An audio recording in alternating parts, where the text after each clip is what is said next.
It's all racist, all sexist, but it's evident that your Instagram page is not showing this thing here. So let's kind of look at, some of the rhetorical Blair stuff. Again, we already know the man, but we still talking about him 100 years later. So apparently, we still got some work to do overall as a community. So taste consists in the power of judging, and genius in the power of executing. In addition to taste is the power of the mind receives its improvement in its perfect state. It is undoubtedly the result both of nature and of art.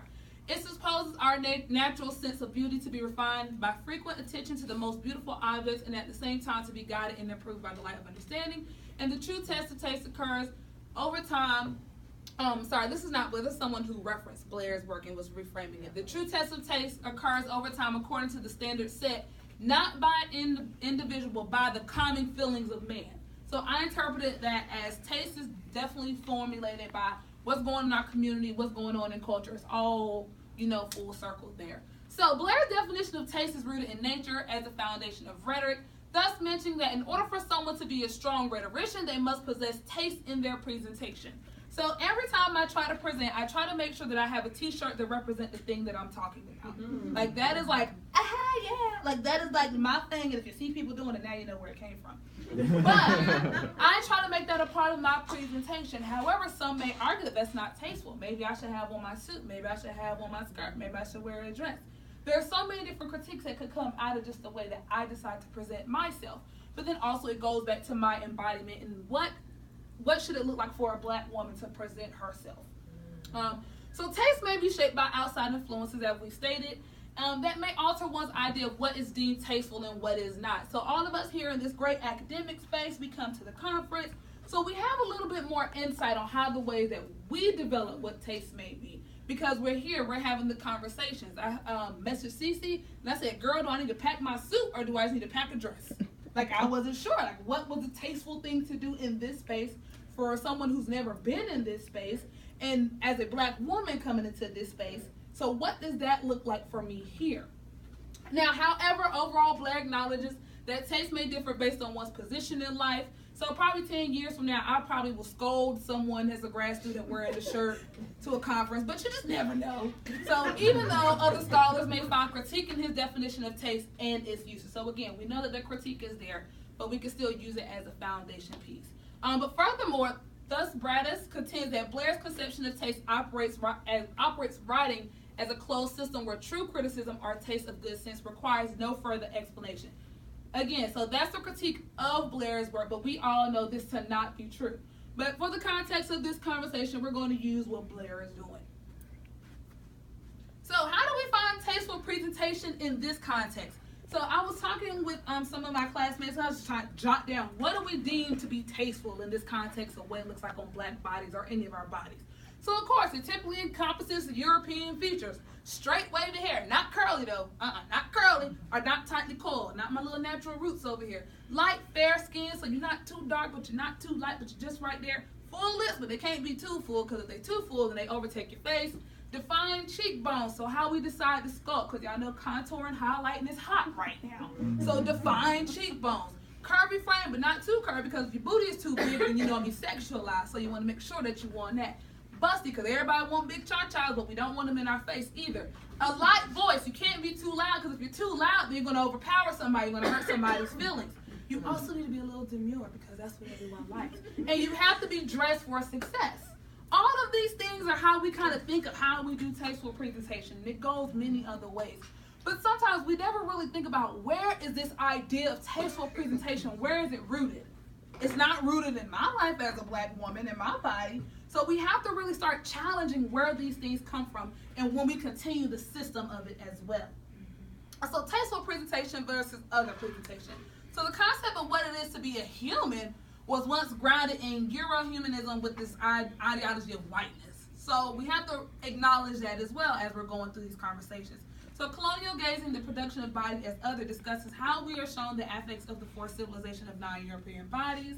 And then we also have to acknowledge that from John Muhammad, that this type of colonizer allowed his own identities to become more deeply in on his master. This enforced recognition from the other, in fact, amounts to European Self-recognition since the native who is considered too degraded and inhuman to be credited with any specific objectivity. In other words, that your body don't count because you're not white and you're not European. Like but I couldn't put that on the slide because that wasn't tasteful, right? So where does this leave minority bodies here in this conversation? So as minorities work through their interpretation of physical features from those of privilege, they must also work through their own personal interpretation of their bodies and physical features, okay? What I think is most interesting is when we had our speaker today, when she kind of get to the little blonde joke, we was all up there like, ooh, sister girl, you got a blonde weave today. Well, she talking about like, I had to have that moment with myself. But then I was like, well, wait a minute, she ain't talking about me. But I think she was. Okay, so it's also, well, I got like honey blonde. Like, I ain't a blonde. I ain't that kind of girl. You been out my roots. Like, okay. So, but it's also, y'all, I promise I'm going to get serious in like 2 minutes.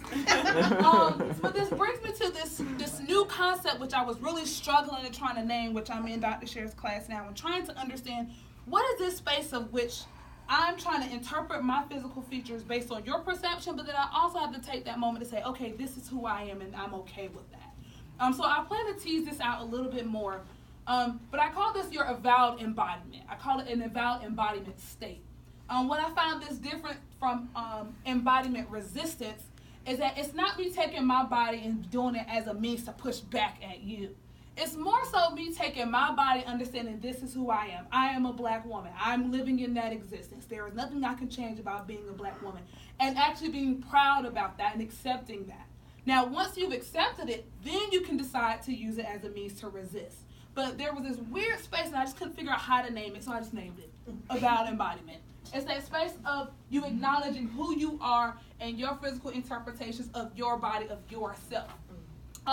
Brittany Drayton suggests that the actions taken by African Americans to obtain an acceptable image of beauty, such as bleaching one's skin, is a cognitive process that will lead to positive stereotypes. So if I look a certain way, that I'm much more approachable, I'm not so bossy, I'm not so mean, I'm not so sassy. All of these things I change. If I wear my hair the way it is today, I look more professional. Versus if I wear my natural hair, I'm like, whoa, wait a minute, there's a little pushback on what's going on with that. So we have these conversations here, but Drayton also suggests that African Americans have had to internalize racialized oppression and lead to their automatic adaptation. I left adaptation there, but this is where I have to call my girl Brittany out. It's actually assimilation. It's not adaptation. There's nothing adaptive about me having to wear my hair straight to make you feel comfortable. It's assimilation of these behaviors and stereotypes associated with my body, okay? So appropriation, appreciation, and commodification. So you only see 2 pictures here, which, because assimilation, I was just like, and all these other great things. So the neat thing about this picture too here on your right, the young lady here, initially that video was called How to Give Yourself an Afro. But she changed it to zigzag curls. Yeah. So, I mean, you got the zigzag curls, girl. So, we had zigzag curls, right? But again, so then we have this conversation of, is that appropriation, is that appreciation, or is it how do we interpret this here? Yeah. And I'm going to leave that for you guys to decide. Poorly executed theft. Poorly executed theft. And it's a timestamp, so it's still on YouTube. Y'all can look up zigzag curls, they'll come right up. But then also here we have another piece. This is actually recently from this New York Fashion Week. I tried to find the video of Tiana Taylor that I could embed it, because what also happens is in times in which other bodies or privileged bodies thinks they're appreciating the different body, or they're trying to find taste or understanding in that, you're actually commodifying it. Instead, you're making money off of the thing that's so exotic about me. You have a whole fashion show, and for those of you who may not be familiar with Tiana Taylor, you might want to look her up. Tiana Taylor, she modeled in this fashion show, but when she modeled, she vogued in the fashion show. She didn't walk the way that a regular model models. She's not built like the stereotypical model. So she pulled into these other things. So even though there's that critique of taste and what does it look like and what is it okay for black bodies, it becomes a point of y'all gonna make money off of it. So either I live in it and I deal with the critique of it, or I'll let you have it and make money off of it and check it off your list. We even seen this last year when we saw on the runway with people who may have disabilities.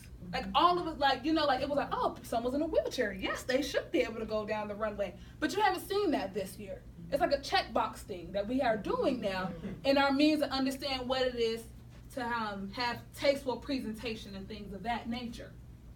Also, we had a tasteful presentation. Maybe, I'm going to say no, but y'all can figure it out for yourselves. We have here how to do twisty minute buns inspired by Mark Jacobs. For those of y'all who don't know, those are Pt.2 knots. So, but again, these are conversations of taste here again. Remember that. Because the conversation becomes, this is okay for her to do it, but the moment that I put Pt.2 knots in my head, it's a problem. So we have to continue that conversation of how do we make sure we understand it. Kylie Jenner shows off full lips, lots of cleavage, and Rumor's boyfriend, I didn't know that part was there. But that's the point there as well. For some of you who may or may not be familiar, over here, this is a screen grab from Shea Moisture, natural hair company. What they did was they had an ad that detailed natural hair. Like that's what it was supposed to be, like, I am my natural hair. Like that's what it was supposed to do. However, for those who may or may not know, the natural movement was started by black women. I don't know about you, but I don't see many black women up there talking about their natural hair. But then we're going. Not only that, but they started their business selling to black women and black women in the ads. I got 15 minutes. I'm hurrying up. I promise y'all. So we have this again, but it goes back to that other conversation that I mentioned earlier. What is it tasteful? She's light-skinned. Her hair is curly. It's not too tightly coiled, but it's just coiled enough. So again, this is a conversation of how do we decide or how are we negotiating what taste looks like for other people. Here's an example of one black model critique of it. I'm just going to shoot through this. When big lips don't work, the struggles of a black model. Really great piece. I'm going to leave that there. So if you want to look it up, look it up. Great piece that talks about how she was critiqued for her big lips and how she was not able to show her lips. And all those things. So what? Hey, I see my Reclaim My Time shirt. Yes. I love a good t-shirt, y'all. So what? So I propose that by utilizing Blair's idea of taste or tact, let me pause you there right there. So taste, we've already gone through that. The difference between taste and tact takes into consideration your feelings but not mine. So if I decide that I'm going to wear this t-shirt to make sure that you're not offended, I didn't think about how I felt about the thing at all. So I want to make sure I make that clear with those two differences there. We take into consideration the ways in which we present ideas that may not be a part of our own natural, because he says natural, culture. In addition to review the ways in which we present different bodies from different cultures rhetorically. In addition to, privileged bodies must begin to understand their position in conversations of taste. As my friend here, Cecilia, likes to say, you need to learn to be a guest at the table. Amen. You got to understand it ain't about you sometimes. And you have to understand, okay, I cannot tell Miss Gwendolyn here that you need to straighten your hair because that ain't how your hair come out your head. You need to understand your space of privilege when you try to critique something, and I don't mean you as in you specifically, but when the critiques happen, understand where you're coming from. When you tell